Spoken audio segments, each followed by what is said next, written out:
চিন্তা করি না। আল্লাহ বলে অক্সিজেন দিয়েছি, মসজিদ থেকে আওয়াজ শুনো না, হাইয়া আলাস সালাহ, নামাজের দিকে আসো। আল্লাহ নামাজ পড়লে কি হবে? আমার আল্লাহ বলে নামাজ পড়লে টাকা লাগবে না, বিএমডব্লিউ লাগবে না, টাইলসের ঘর লাগবে না, এসি লাগবে না, আমি আল্লাহ তোমার ঘরে অটোমেটিকলি শান্তি ঢুকিয়ে দিব। যদি বলে সুবহানাল্লাহ। ওই আল্লাহর নামে একবার জিকির করতে কি আমাদের কষ্ট হবে?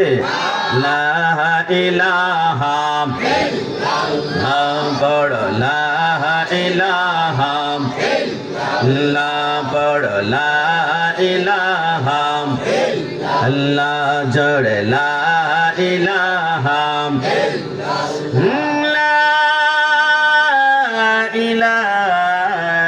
ইল্লাল্লাহ মুহাম্মাদুর রাসূলুল্লাহ সাল্লাল্লাহু আলাইহি ওয়াসাল্লাম।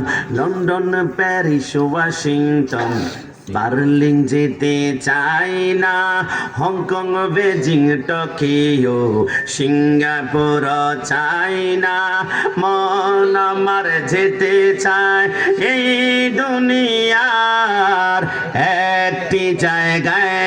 আহা, সেই জায়গাটির নাম হলো সোনার মদিনা। ডান হাত তুলে বলো ঠিক কিনা? সাথে বলতে হবে, সেই জায়গাটির নাম হলো সোনার মদিনা। বলো সোনার মদিনা, আমার প্রাণের মদিনা। বলো সোনার মদিনা, আমার প্রাণের মদিনা। সেই জায়গাটির নাম হলো সোনার মদিনা। মন থেকে বলুন, জীবনে একবার হলো মদিনা যেতে মন চায় কি চায় না? না দুই হাত তুলে আল্লাহকে দেখাবেন, চায় কি না? আমি দায়িত্ব নিয়ে বলছি, মদিনা যেতে টাকা লাগে না, টাকা লাগে না, টাকা লাগে না। মদিনা যাওয়ার মূল সম্বল হচ্ছে রাসূলুল্লাহর মুহাব্বত। একটু জবান খুলে বলি সুবহানাল্লাহ। আজ থেকে 1 মাস পূর্বে শায়ের মোহাম্মদ মহিউদ্দিন তানবীর নামক একজন শায়ের আছে আশুগঞ্জ। তিনি নাত রাসূল পড়ছিলেন, হে রাসূল তোমায় ভালোবাসি, জান্নাতের আশায় নয়, জাহান্নামের ভয় নয়। একজন লোক প্রচন্ড পরিমাণে কোনার মধ্যে দাঁড়িয়ে দাঁড়িয়ে কান্না করছে। জিজ্ঞেস করলো, তুমি কি করো? বলে, আমি সবজি বিক্রি করি, মাঝে মাঝে টমেটো, মাঝে মাঝে গোল আলু, মাঝে মাঝে কাঁচামরিচ, কাঁচা ধনা পাতা। তুমি কি মদিনা যেতে মন চায়? বলে, মদিনা যেতে তো মন চায়, কিন্তু কাঁচা মাল বিক্রি করে তো মদিনা যাওয়া যাবে না। ওই যে দুবাই থেকে একজন লোক তার কান্নার ভিডিও দেখেছিল, দেখে বলল, এই লোকটার নবী প্রেম দেখে আমার কলিজায় আমাকে বারবার রাসূলুল্লাহর প্রেম আঘাত করেছে, আমি তাকে মদিনায় আনতে চাই, সমস্ত খরচ আমি নিজেই বহন করবো। জোরে বলে সুবহানাল্লাহ। স্পষ্ট হয়ে গেল, টাকা দিয়ে মদিনা যাওয়া যায় না, রুপিয়া দিয়ে যাওয়া যায় না, ডলার দিয়ে যাওয়া যায় না। 1 ফোঁটা চোখের পানি যদি মদিনাওয়ালা একবার কবুল করে, কোটিপতির আগে, প্রধানমন্ত্রীর আগে, প্রেসিডেন্টের আগে আপনি মদিনায় হাজির হয়ে যাবেন। কারণ মদিনা যাওয়ার মূল সম্বলই হচ্ছে রাসূলুল্লাহর মুহাব্বত। জোরে বলে সুবহানাল্লাহ। কারণ আমার নবী আহমদ, আমার নবী হামেদ, আমার নবী মাহমুদ, আমার নবী কাসেম, আমার নবী আকিম, আমার নবী ফাতিম, আমার নবী খাতেম, আমার নবী হাশর, আমার নবী মাহি, আমার নবী দাঈ, আমার নবী সিরাজ, আমার নবী রশিদ, আমার নবী মুনীর, আমার নবী বশীর, আমার নবী নাজির, আমার নবী হাদি, আমার নবী মাহদি, আমার নবী ইয়াসিন, আমার নবী তোহা, আমার নবী মুজাম্মিল, আমার নবী মুদ্দাসির, আমার নবী শফি, আমার নবী কলিম, আমার নবী খলিল, আমার নবী হাবিব, আমার নবী মুস্তাফা, আমার নবী মুর্তজা, আমার নবী মুস্তাফা, আমার নবী মুখতার, আমার নবী নাসির, আমার নবী মনসুর, আমার নবী কায়েম, আমার নবী হাফেজ, আমার নবী শহীদ, আমার নবী আদিল, আমার নবী হাকিম, আমার নবী নূর, আমার নবী বুরহান, আমার নবী হুজ্জা, আমার নবী আবতাহি, আমার নবী মুতি, আমার নবী মাওয়াইজ, আমার নবী মাদানী, আমার নবী আরাবি, আমার নবী হাশিমি, আমার নবী তেহামি, আমার নবী কুরাইশি, আমার নবী রাফ, আমার নবী রহিম, আমার নবী ইয়াতিম, আমার নবী গানি, আমার নবী জাওয়াল, আমার নবী আউয়াল, আমার নবী আখির, আমার নবী জাহির, আমার নবী বাতিন, আমার নবী ওয়ামা আরসালনাকা ইল্লা রাহমাতাল লিল আলামিন। মাধবপুরের জমিনে মিলাদুন নবী করতে গেলে আমাদেরকে বিদআতি বলে। কিশোরগঞ্জে মিলাদ ক্যাম্প করতে গিয়েছে, বিদআত বাধা প্রদান করা হয়। যারা মিলাদ ক্যাম্পের পক্ষে, তারা কিয়ামতের ময়দানে উঠবে। যারা মিলাদুন নবী করতে গেলে আমাদেরকে বিদআতি বিদআতি বিদআতি বলে গালি দাও, বাতিল দাও, কিয়ামতের ময়দানে উঠবে। বাতিলরা কিয়ামতে জান্নাত তালাশ করতে পারবে না, পাবে না, পাবে না। তুঝে সে और जन्नत से क्या मतलब, वहां भी दूर हो। हम रसूलुल्लाह की जन्नत, रसूलुल्लाह के कसम खुदा, কিয়ামতের ময়দানে সুন্নিরা জান্নাত তালাশ করতে হবে না, জান্নাত নিজেই সুন্নিদেরকে তালাশ করবে। ডান হাত তুলে বলা ঠিক কিনা?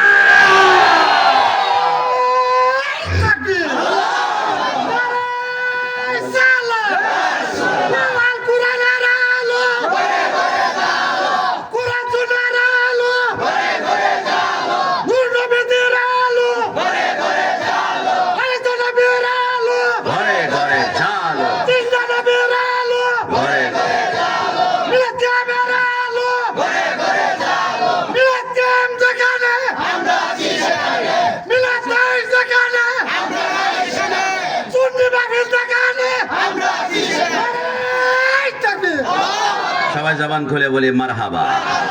রাসূলের প্রেম না থাকলে এইভাবে স্লোগান এই বয়সে এসে দেওয়া যায় না।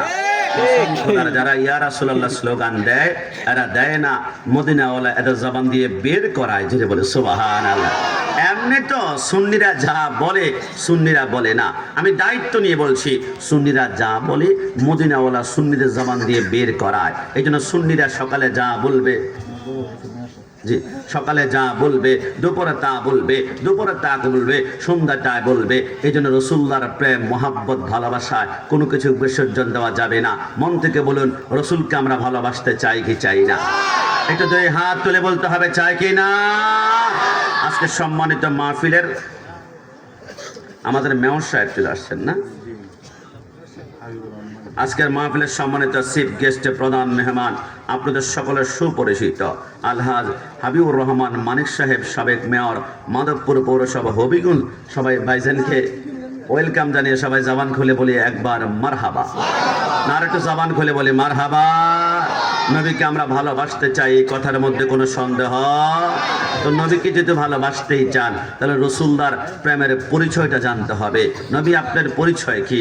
আমার আল্লাহ বলেন, ও আমাদের কাউন্সিলর জনাব মোহাম্মদ বাবুল হোসেন সাহেব, সাবেক কাউন্সিলর ৩ নং ওয়ার্ড, মাধবপুর পৌরসভা। সবাই জবান খুলে আরেকবার বলি মারহাবা। সমাজের নেতৃত্ব পদস্থানীয় লোকরা যখন স্টেজে থাকে তখন আমাদের বড্ড ভালো লাগে। অনেক তো এসেই বলে আমাকে 2 মিনিট দেন, আমি চলে যাই। কিন্তু আজকে অতিথিবৃন্দরা প্রথমে এসে স্টেজে বসেছেন, রব্বুল আলামিন সম্মানে, রিজিকে, ইজ্জতে আল্লাহ কোটি গুণ বরকত দান করুক। সবাই জবান খুলে বলি আমিন।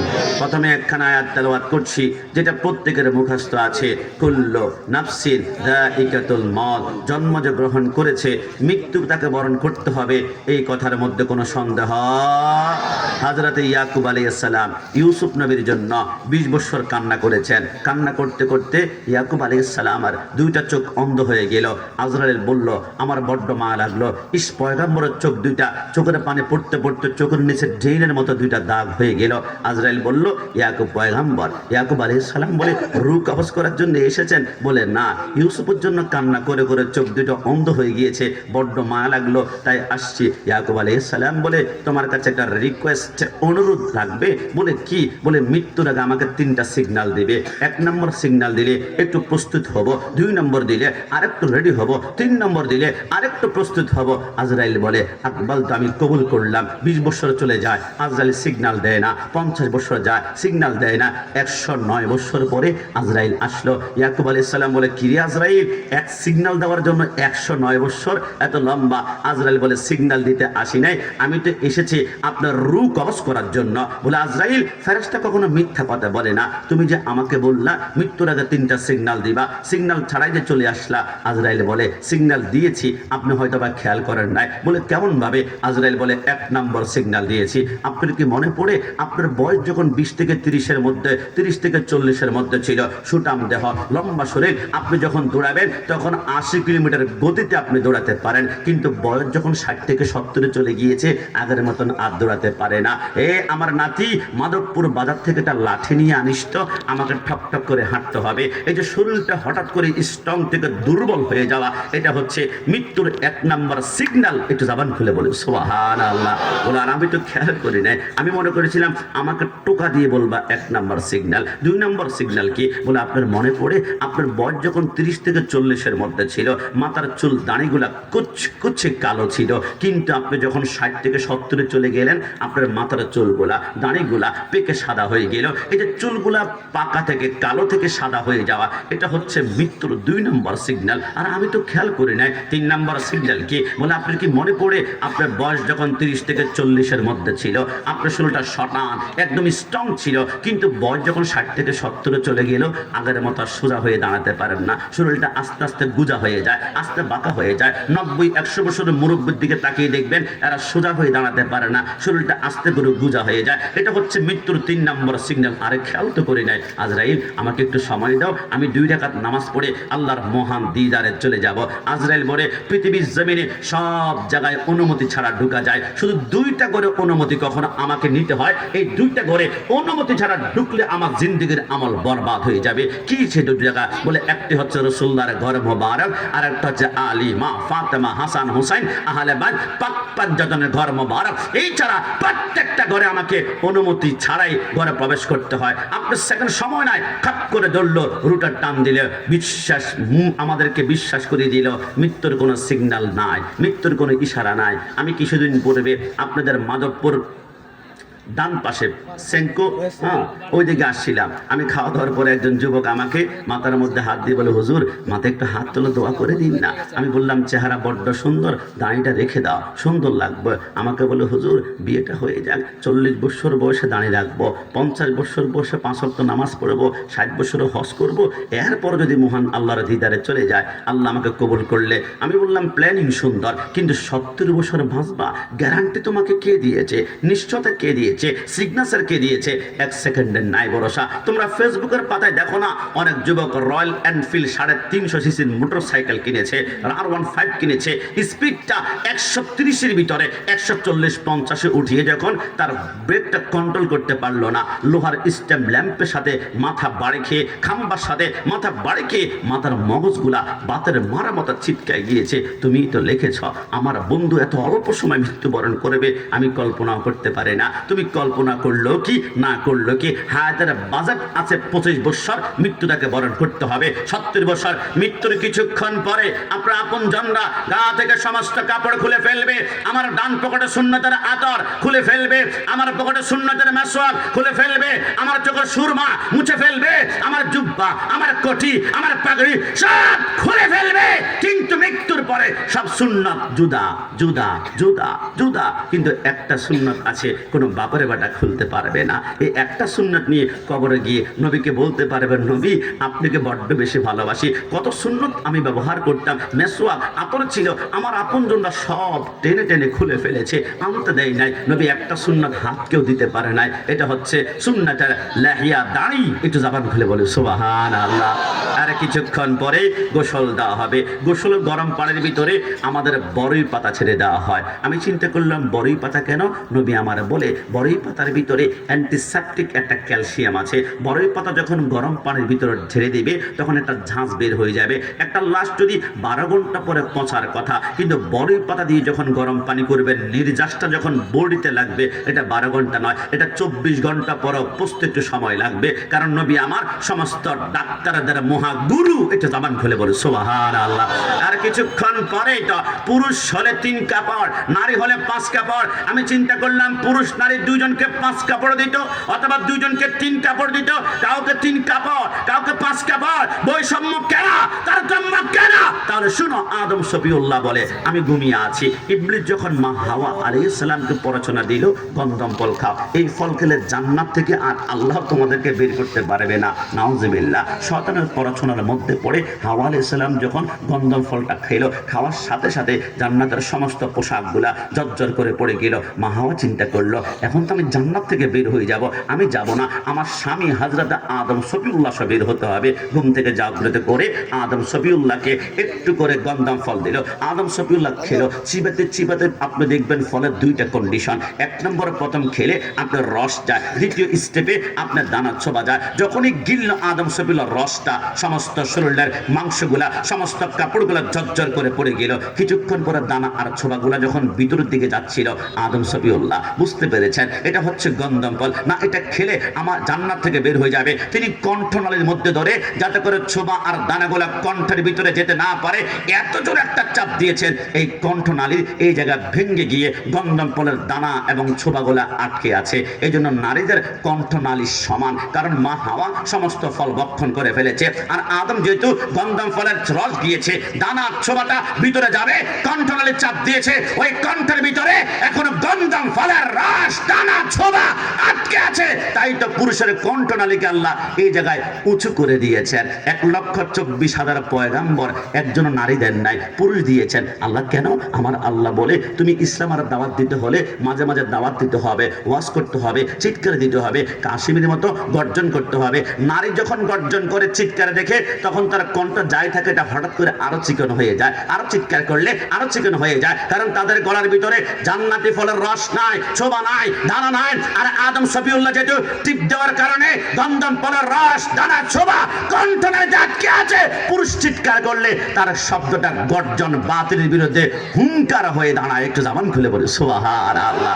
আদম হাওয়া বলে আমরা জান্নাতে খুঁজলাম, কিরে জান্নাত দুইটা পাতা দে, লজ্জাস্থান নাকি দুইটা পাতা দে, কোনো গাছ পাতা দেয় না। একটা গাছ এসে আদম মা হাওয়ার সামনে ঢুকে গেল, যতগুলো পাতা প্রয়োজন আপনি লজ্জাস্থান ডাকেন। আদম শফিউল্লাহ বলে আমি 3টা পাতা দিয়ে লজ্জাস্থান ডাকলাম। মা হাওয়া বলে আমার 2টা স্তন বাড়তি ছিল বিদায় আমি 5টা পাতা দিয়ে লজ্জাস্থান ডেকেছি। আমার আল্লাহ বলে আদম তুমি 3 পাতা দিয়ে লজ্জাস্থান ডেকেছ, পুরুষকে 3 কাপড়ে দাফন করার সিদ্ধান্ত গ্রহণ করলাম, আর নারী তুমি 5 পাতায় লজ্জাস্থান ডেকেছ, নারীদেরকে 5 কাপড়ে দাফন করা হবে। আমার আল্লাহ বলে কিরে জান্নাতে কোনো গাছ আদম হাওয়াকে পাতা দেয় না, দেয় না, দেয় না, দেয় না, দেয় না। তুই গাছ দিয়েছিস, তুই গাছকে আমি আল্লাহ দামি বানিয়ে দিলাম। সেই গাছটা কোন গাছ? আমার আল্লাহ বলে গাছ তোকে আমি দুনিয়াতে পাঠাবো, সমস্ত গাছ থেকে তুই গাছকে স্পেশাল করে দিলাম। তুই গাছের চামড়া দিয়ে মানুষ মেডিসিন বানাবে, ভেষজ বানাবে, ওষুধ বানাবে, এবং তুই গাছের কাঠ কেটে মানুষ যদি চেহারার ভিতরে ঘষে মাখে তাহলে তার চেহারাটা 70 গুণ সুন্দর করে দিব। ওই গাছের নাম হচ্ছে চন্দন গাছ। একটু জবান খুলে বলে সুবহানাল্লাহ। এরপরে কবর রাখা হবে, কিছুক্ষণ পর কবর রাখলে আমাদের সামনে 2টা স্টেশন আসবে। ইন্নামাল কবরু রাউযাতুম মির রিয়াজিল জান্নাহ আও হুফরাতুম মিন হুফারিন নার। আমার কথা নয়, 63 বছরের জিন্দেগিতে একটা মিথ্যা কথা যিনি বলেননি তিনি হচ্ছেন মদিনাওয়ালা। একটু জবান খুলে বলে সুবহানাল্লাহ।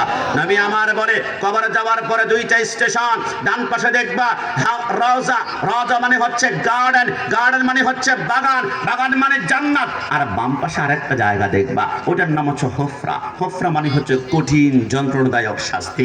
আপনাদের এলাকায় আগুন যদি আঙ্গুলের মধ্যে লাগে, প্রথম আঙ্গুল পড়বে, তারপর কনুই পড়বে, তারপর সিনা পড়বে, তারপর বুক পড়বে, তারপর কলিজা জ্বালিয়ে পড়িয়া আঙ্কার করে ফেলবে। কিন্তু জাহান্নামের আগুন নারুল্লাহিল মুকাদ্দাতুল্লাতি তাকতালিউ আলাল আফিদা, আঙ্গুল ধরবে, প্রথম আঙ্গুল পড়বে না, প্রথম কলিজাটা জ্বালিয়ে পড়িয়ে আঙ্কার করে ফেলবে। কিছুক্ষণ পর বান্দা কান্না করবে আল্লাহ তৃষ্ণা লেগেছে একটু পানি দিন না। কোরআন বলে ইল্লা হামিমা ওয়া গাসসাকা, কবরে কোনো জাহান্নামে কোনো ঠান্ডা পানি পাবে না, গরম গরম পুজ তোমাদের হাতের মধ্যে দেবে, খাওয়ার সাথে সাথে শরীরের মাংসগুলো ঝরঝর করে পড়ে যাবে। কিছুক্ষণ পর বান্দা কান্না করবে আল্লাহ প্রচন্ড ক্ষুধা লেগেছে একটু খাবার দেন না।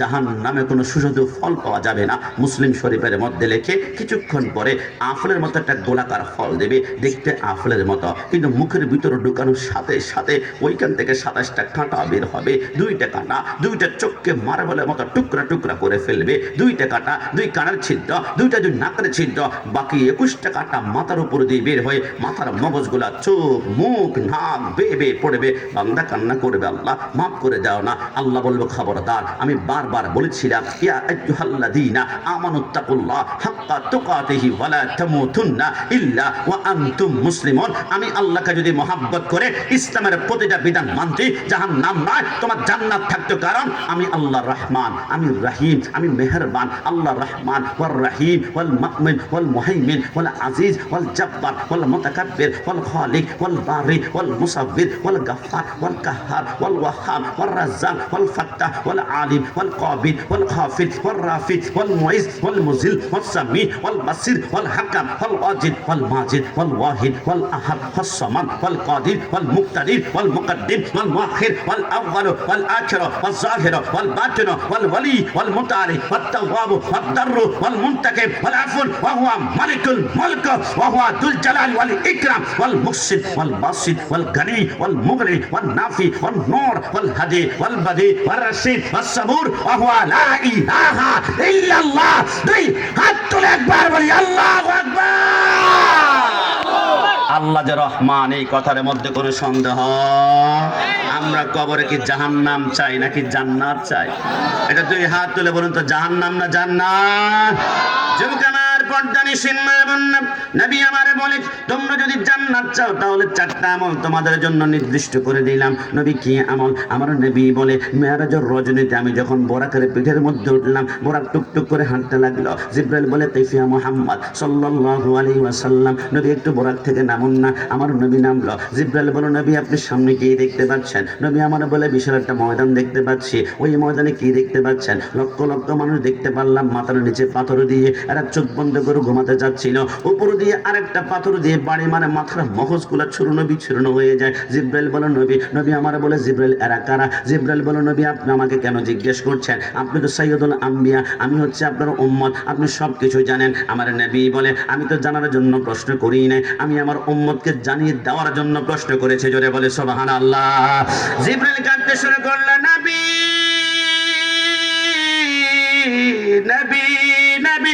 আমার নবী বলে জিবরাইল বলে নবী বলা হবে এদেরকে কেন কষ্ট দেওয়া হচ্ছে, তবে 2 নম্বর জায়গার মধ্যে চলুন না। আমার নবী গেল। জিবরাইল বলে নবী কি দেখতে পাচ্ছেন? আমার নবী বলে বিশাল একটা ময়দান দেখতে পাচ্ছি, লক্ষ লক্ষ মানুষের জিহ্বার মধ্যে লোহার শিকল লাগিয়ে গাছের সাথে টাঙ্গানো হয়েছে। জিহ্বা যখন টুকরা টুকরা হয়ে ছিঁড়ে পড়ে যায়, আবার জোড়া লাগায়, আবার জিহ্বার মধ্যে লোহার শিকল লাগায়। জিবরাইল বলে নবী আমার বলে জিবরাইল এরা কারা? নবী বলা হবে 3 নম্বর জায়গায় তো চলুন না। আমার নবী গেল। জিবরাইল বলে নবী কি দেখতে পাচ্ছেন? নবী আমার বলে বিশাল একটা রক্তের সাগর দেখতে পাচ্ছিলাম, অসংখ্য মানুষ সেইখানে হাবুডুবু খাচ্ছে। রক্তের সাগর থেকে নাকটা বের করে নিঃশ্বাস নেওয়ার জন্য যখন নাকটা বের করে আসমান থেকে ফেরেশতারা পাথর মারে, মাথার মগজগুলা ছুরনো বিছুরনো হয়ে যায়। জিবরাইল এরা কারা? নবী বলা হবে সর্বশেষ একটা জায়গার মধ্যে চলুন না। আমার নবী গেল। জিবরাইল বলে নবী এবার কি দেখতে পাচ্ছেন? নবী আমার বলে 500 বছর রাস্তা লম্বা একটি গাছ দেখতে পাচ্ছি। ওই গাছের নিচে কি দেখতে পাচ্ছেন? নূরানী সুরতের একজন মানুষ দেখতে পাচ্ছিলাম। ওনার সামনে কি দেখতে পাচ্ছেন? নবী আমার বলে ওনার সামনে কোটি কোটি নাবালক বসে বসে আল্লাহর কোরআন তেলাওয়াত করছে। জোরে বলি সুবহানাল্লাহ। পরের জায়গা পরের জমিন ঘর বানায়া আমি রই, আমি তো সে ঘরের মালিক নই। কি আপনাদের কষ্ট হচ্ছে? বলুন না। পরের জায়গা পরের জমিন, পরের জায়গা পরের জমিন ঘর বানায় আমি রই, আমি তো সেই ঘরের মালিক, অসে ঘরে খানা যার জমিদারি,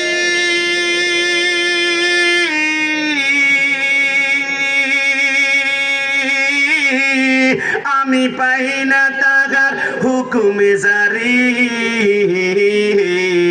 আমি পাই না জমিদারের দেখা, পাই না জমিদারের দেখা, মনের দুঃখ কারে কই, আমি তো সে ঘরের মালিক নয়, আমি তো সে ঘরের মালিক নয়। শেষবারের মতন একসাথে পরের জায়গা পরের জমিন ঘর বানায় আমি রই, আমি তো সে ঘরের মালিক নয়। জিবরাইল বলল নবী প্রথম জায়গার মধ্যে দেখলাম লক্ষ লক্ষ মানুষের মাথার নিচে বড় বড় পাথর দিয়ে, উপরে পাথর দিয়ে বাড়ি মারা, এরা অন্য কেউ নয়। সকালবেলা মসজিদে আজান দিয়েছিল, আসসালাতু খায়রুম মিনান নাওম, ঘুম থেকে নামাজ উঠতাম। বান্দা কোনো মতে মাথার নিচ থেকে শিমুল তোলার বালিশ সরায় না, বান্দা ঘুমিয়ে পড়েছে। কিন্তু 5 ওয়াক্ত নামাজ পড়লে 1 ঘন্টা লাগে, বাকি 30 ঘন্টা বান্দার জন্য আল্লাহ বরাদ্দ করেছে। তারপর বান্দা সিজদা করে না। আমার নবী বলে উম্মত নামাজটা তোমরা